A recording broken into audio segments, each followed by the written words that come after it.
All right, this is a little bit late, but Ole Miss is getting ready to start against Wake Forest, a potential rainy game. What is Ole Miss going to be doing about it? We have Brad Logan here. We're going to talk about that over about the next half hour or so. This is the Locked On Ole Miss Podcast.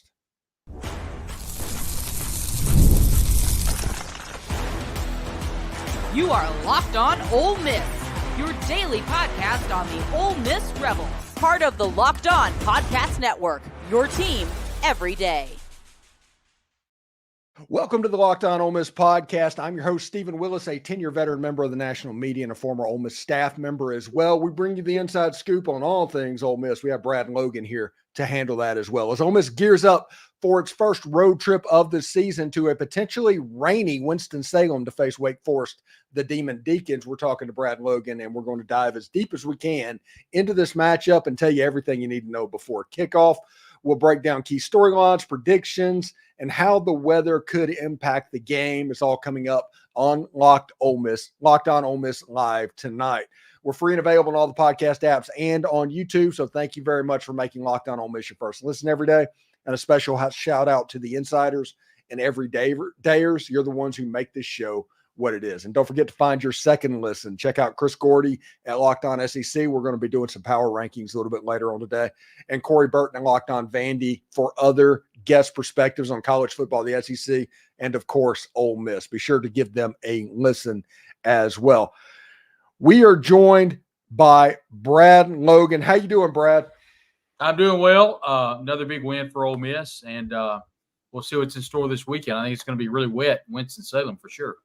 Yeah, there's two little pieces of news that happened today, and one was Lane Kiffin absolutely bodied Paul Feinbaum, and Barrett Lee started to talk about how Ole Miss is a better job than Florida. My first segment in tomorrow's podcast is going to be about basically the Florida job and why Lane Kiffin probably isn't leaving for anywhere, much less Florida as well. What's your read on that? I think both of those things are true.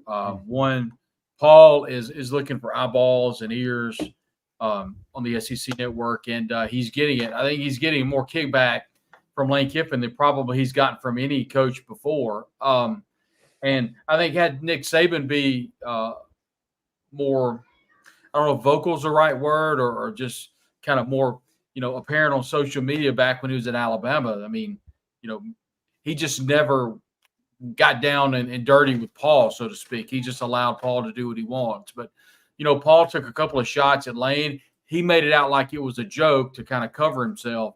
And, Lane's not a guy that forgets it. He's not a guy that forgets things. And he remembers what happens, and he files things away. And he's not going to let Paul live down, everything that he said. I immediately posted that I can't wait for SEC Nation, because every time SEC Nation comes to campus, that Thursday or Friday, Paul does his show. And he always has the coach of the home team that's hosting SEC Nation.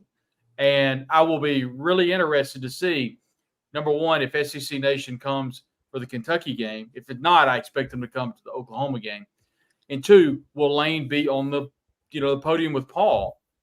If that happens, what type of interaction are they going to have? Is it, at what point does it become uncomfortable? At SEC tournament, at SEC media days, it got to a point where it was kind of uncomfortable when Lane started going all in.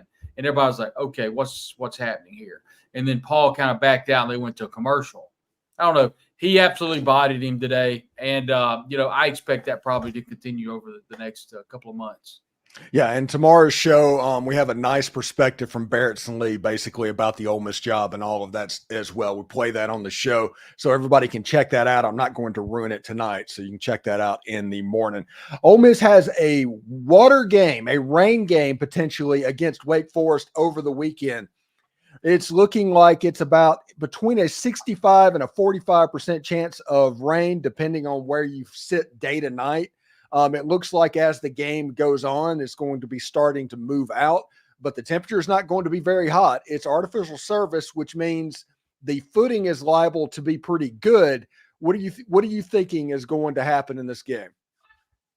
Well, I think it probably plays into the fact that Ole Miss I don't know if Lane meant to do this or not, but it's going to play into running the football. We didn't see a lot of Ulysses Bentley on Saturday, and we cannot get a gauge of what what the reasoning is behind that. Was it an injury? Is he just in the doghouse? What's going on there? We just don't know. What we do know is that Henry Parrish Jr. averaged right at 11 points some odd yards per carry, so he was really good for Ole Miss. We saw that offensive line look really good, and Reese McIntyre is not someone we had pinned at center. It was either Caleb Warren or Gerquan Scott. Both those guys have been injured. We don't know if they'll come back. Lane said at the end of the game, without prompting, that he expects 2 or 3 players to come back off of injury and play against Wake Forest. Obviously, those injuries we would think may include Scott, may include Caleb Warren, may include Key Lawrence. There are some different players that it could include. We saw Jordan Watkins come back and have a couple of catches. He played sparingly. I think that's just get him some game minutes. I think he's ready to go. You just have to be really careful with a hamstring, as everyone watching and listening knows. That's an injury you can treat really, really easily. One thing to note, yeah, you're right. There is projecting there's going to be a lot of rain on the ground. Here's the thing, though. It's a sold-out crowd, and this is a stadium that's not very big. It's about 31,000, but this is a game that the Wake Forest community, from what I've been told, has circled ever since the offseason. This is a team that beat who was it, Old Dominion to start the season? Was that no, that was South Carolina. They beat an FCS team on like Western Carolina or something. Yeah, okay. They beat somebody pretty handily, and then struggled down the stretch and lost to we don't know how good Virginia is, but they lost kind of the back half of that game. So it's a game to where you hope Ole Miss comes out and plays good, kind of establishes the running game, and then goes to the air. We haven't seen rain be a huge factor for Ole Miss while Jackson Dart has been the quarterback. So I don't foresee that being a huge issue. From all the projections I've seen, the rain's supposed to come in the morning, dissipate by the afternoon. So it may be a wet surface, but I think from everything I've read, the weather should be gone by kickoff. If that's the case, I don't foresee it being an issue. I think the line, Steven, 22-24, depending on what book you're looking at. Easily a 3-touchdown win. It's what they're projecting over in Las Vegas. So if you look at this team, you go on the road, you take care of your business, you get a true road game, you work out some kinks on the road. We heard from Princely Imani Ellen on Monday at the press availability. Ask him what things are going to be different. He says, I don't know. I've never had a true road game or a road game at all playing for Ole Miss. So they'll be able to work out some kinks, what time to eat, pregame meal, what time for stadium transportation. That's like things that you can't, you have to experience. You can't just teach that. So that will come in handy in a couple of weeks when Ole Miss travels to face South Carolina. But a couple of games before them I think we need to talk about too is what's this Kentucky game going to be like? What's the team going to be like now that they've lost to South Carolina? How's South Carolina going to be following that big win? They've got LSU coming up in a couple of days. How is Shane Beamer going to rein in those guys and make them understand we've got so many more games to go? And then this LSU game absolutely could catapult South Carolina, I can't believe I'm saying that, to maybe having a 7, 8, 9 win season. So a lot of questions will be answered by the end of the date on Saturday. Yeah, and Kentucky has Georgia. So they desperately needed that South Carolina game. They did not show up at home. South Carolina kind of bullied them a little bit in their forward pass percentage. Honestly, what Kentucky looked like, Brad, was, do you remember when Michael Spurlock had his first start in 2004, how that went? That Kentucky game gave me so many flashbacks of that. Yeah, it was difficult to say the least. And if you look at Carolina, where were Mark Stoops? What can he do with his team? We heard from him in his media availability when he talked about, we only play the top 4 over the next 6 weeks. And he kind of jokingly laughed or whatever. But that's why you just hit the nail on the head, why that game against Carolina was so important to be able to face a team like it can, to face a team like a Georgia coming up when you really needed to get that win against South Carolina. But you know what? Credit all in the world to Shane Beamer. He was able to get a huge win on the road. Now, all of a sudden, if they can beat LSU, which, by the way, they've got college game day coming in, they can beat LSU. That place is going to be an absolute zoo when Ole Miss comes to town. So I think if you're an Ole Miss fan, you're really rooting for LSU to go in and just really knock the socks off of South Carolina this upcoming weekend. Yeah, we'll talk a little bit about that because I think their defensive end and what that atmosphere is going to be like might play a role in what's going on.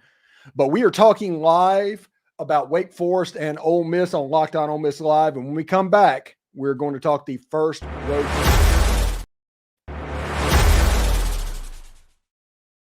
Locked On Ole Miss fans, I want to take a moment to give you a heads up on a brand new mobile game that I think you're going to love as much as I do, Ultimate College Football HC. In this amazing game and simulation, you get to step into the shoes of a head coach and lead your college football team to glory. Can you imagine being the head coach of Ole Miss? Of course you can. If you're watching this video, you probably act like you're the head coach of Ole Miss anyway. From recruiting players, hiring coaching staffs, overseeing training camps, and handling scholarships, you control every crucial detail of your program. And it's all in your hands. Will you be able to handle the pressure? And here's what I really love. You are responsible for calling all the offensive plays during the games.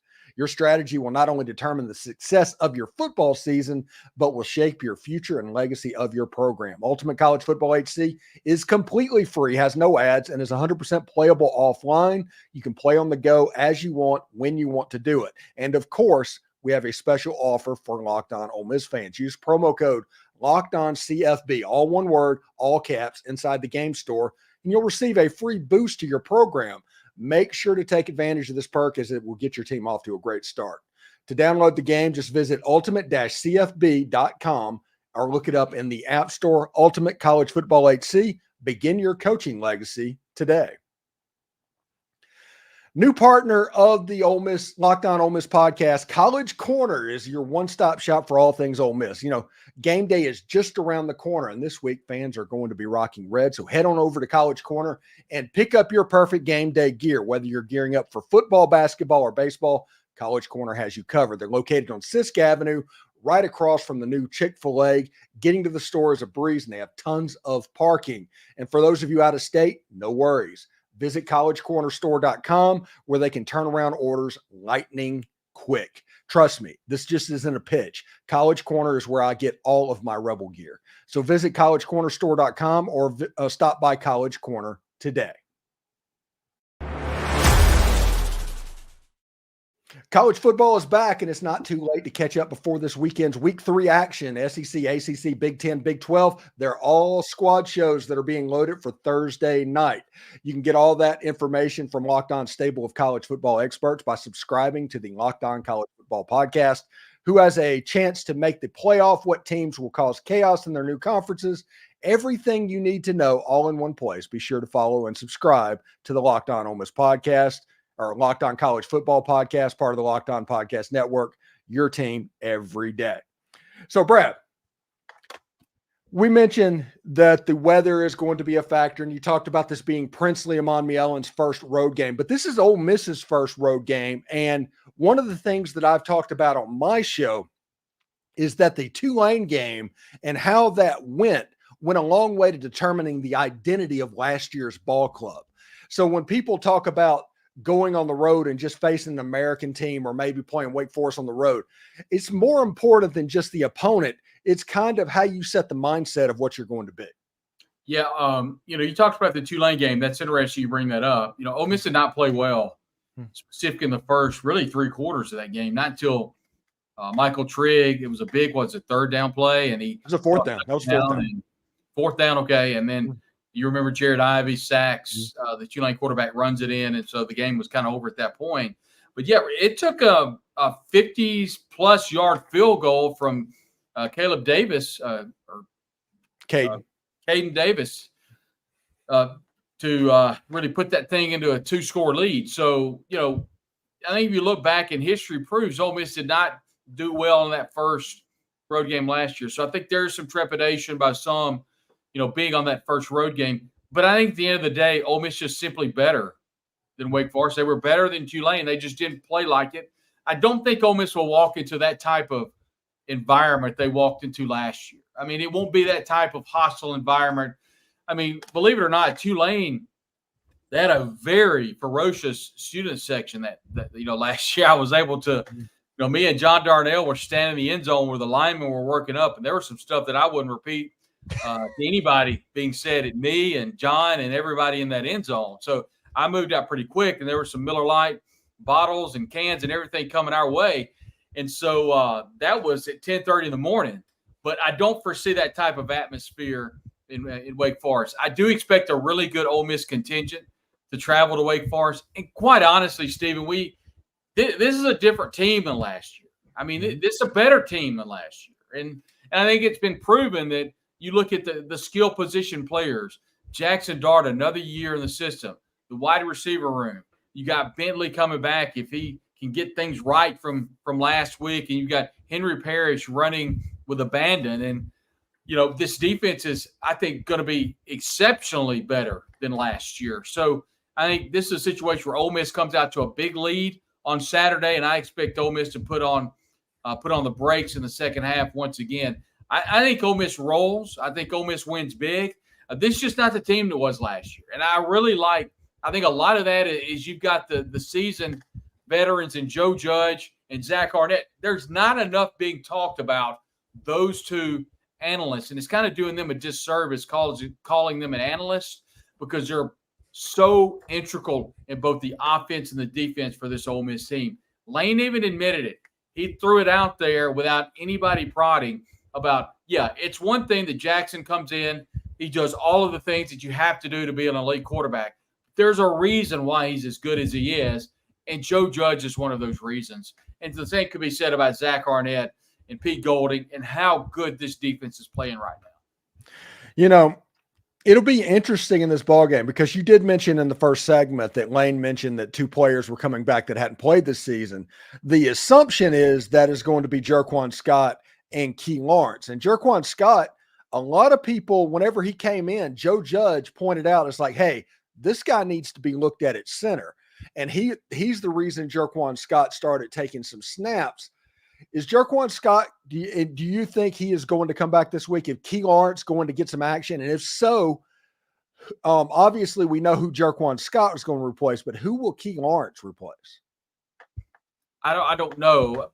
Let's go back to Jerquan Scott for a minute.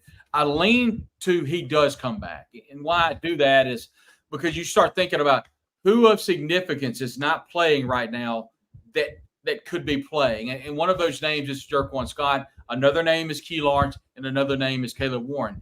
We saw Key Lawrence at the end of the game last week against Middle Tennessee State, and he actually took pictures with some of his friends. He didn't have any particular braces on anything, and he just had the jersey on. He was not dressed out. So I lean to that he may be someone that could come back. The good thing about Scott is he's a transfer out of Southern Miss, and everyone knows who he is, but he can play so many positions. With the injury bug hitting so hard right now, you've got Jeremy James. We didn't talk about him. He's, of course, out with a broken hand. He'll be out for the next couple of games. And Julius Buello filled in nicely last week. And then not to mention, you've got Diego Pounds that gave quality minutes. Micah Pettis dealt with an injury last year. He's looked really good. We've seen Jalen Williams didn't start against the first game of the year. He didn't start, and then he came in and played well last week. So it's been kind of a rotation. And frankly, I think Lane is just looking at the perfect rotation. I mean, against Furman, he played a lot of different people. Kind of whittled that down. I think he was forced to against Middle Tennessee State.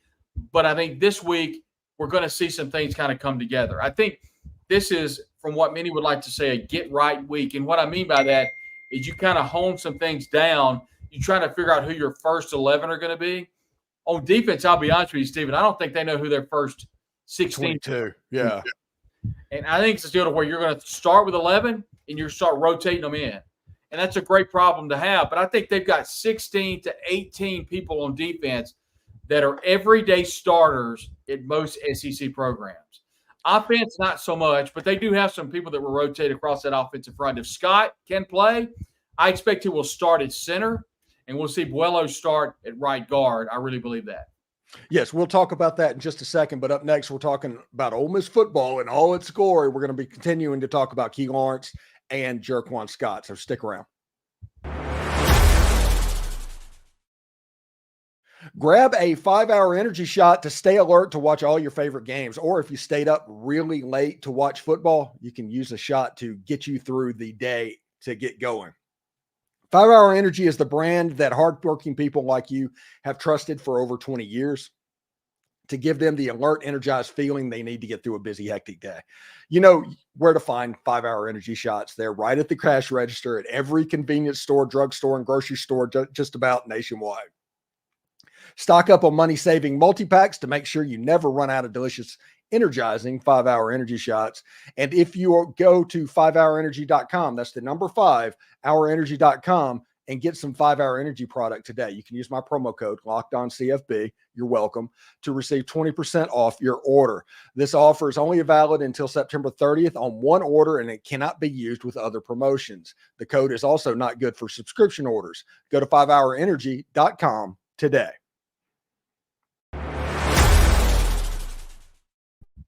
All right, Brad. So we are talking about, this is a rumor that I had, and we just kind of ran out of time in the last segment, so we're going to talk about it here, is 2 players that I heard rumors about during fall camp of high ceilings and Ole Miss playing well is Key Lawrence and Jerquan Scott. Could there be a talent infusion and a talent jump even over what we've seen so far? I don't know. I mean, let's talk about the defense for a moment. I mean, where's he going to play? I mean, you talk about a strong safety. That's definitely an area where Ole Miss has kind of struggled. I mean, we've seen Ole Miss play 2 games, Furman, Middle Tennessee State. If there's been an issue, it's been in, the defensive backfield. And I don't know if that's – I don't think we're talking about Trey Amos, who is an elite cover corner. The question begins is, what about the other corner spot? We've got Isaiah Hamilton that's transferred in, and then you've got John Saunders Jr. I think there's some issues to be worked out there, but if Lawrence comes in and he can anchor down that strong safety, the free safety or strong safety, whatever, I think that really helps that defensive backfield. That's really the only area when we've asked Lane where some areas you could improve.